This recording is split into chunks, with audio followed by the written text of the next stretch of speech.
Sa videong ito, pag-uusapan natin ano ba ang dapat nating asahan sa Gilas Pilipinas sa darating na FIBA World Cup. Sa darating nga na Biyernes, August 25, ay magsisimula na ang FIBA World Cup. At meron nga tayong do or die game agad. Gilas Pilipinas kontra Dominican Republic. Kaya kung handa na kayo, mas handang-handa na akong ipakita itong content kong ito. Lalaban tayo hanggang dulo. Alam ko marahil marami sa atin ang sawang-sawa na sa paulit-ulit na format or paulit-ulit na senaryo na nangyayari sa ating Gilas team. Yun bang walang katapusang batikos, negative comments, at yung walang katapusang politika. Pero sa darating na FIBA World Cup, siguradong sigurado ako na kahit napaka-toxic ng ating Pinoy hoop scene,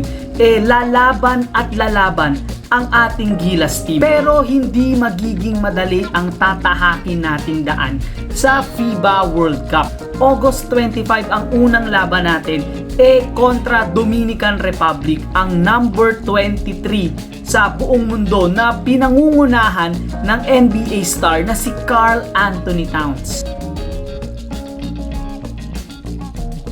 Ang panalo ng Gilas dito ang magseset ng tone para sa tatahaking landas ng ating kuponan sa FIBA World Cup. Susunod naman nating makakalaban ang Angola, number 41 sa buong mundo. At dito tingin ko na dapat kaya nating manalo laban sa team na ito.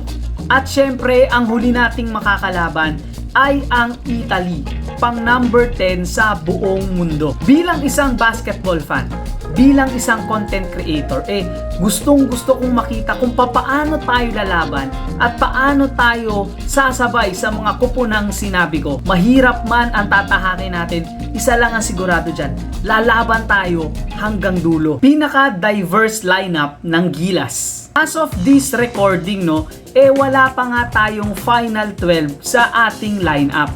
Pero marami na ang nagsasabi based sa ating talent pool na ang Gilas Pilipinas na mabubuo ngayon ay ang pinaka-talented group in recent memory. From our bigs tulad nila Gilas veteran Japet Aguilar at 6-time PBA MVP Junmar Fajardo, future Gilas big men tulad nila Kai Soto at AJ Edu, forwards tulad nila Jamie Malonzo, Calvin Oftana, Bobby Ray Parks Jr., Renz Abando at Dwight Ramos.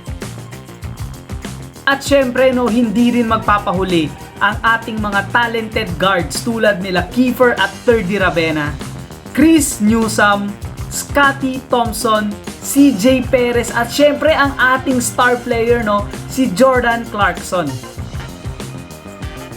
Sa mga pangalang binanggit ko, nag-uumapaw nga ng talent ang ating roster, Sila ang pinakamagaling na player sa kani-kanilang mga posisyon. Ang magiging tanong lang dito, kung kaya bang tapatan ng kanilang nag-uumapaw na talento ang puso na naging battle cry ng mga previous Gilas players. Bagong direksyon. Aminin na natin na sobrang mahihirapan tayong makalagpas sa first round dito sa FIBA World Cup. Kaya kung ano man ang ating mararanasan, sana maging susi ito para mas mag-improve pa ang program ng basketball dito sa ating bansa. Paulit-ulit na tayong natatalo, improvement pa rin ang gusto mo. Ang gusto namin, pagbabago na. Kung naiinis ka, papaano pa yung mga taong nasa likod mismo ng programa natin? Pero alam nyo, kahit anumang mangyari sa darating na FIBA World Cup, magiging eye-opener talaga ito para sa ating Gilas management. Kaya para sa akin, napaka-crucial nitong FIBA World Cup. Maliban sa meron na nga tayong home court advantage, sa tingin ko kahit anong mangyari at kahit anuman ang kahihinat na natin, manalo man tayo o matalo, ito na ang magiging mitya ng bagong direksyon para sa ating basketball program. Kayo, ano sa tingin nyo ang magiging performance ng Gilas Pilipinas sa darating na World Cup?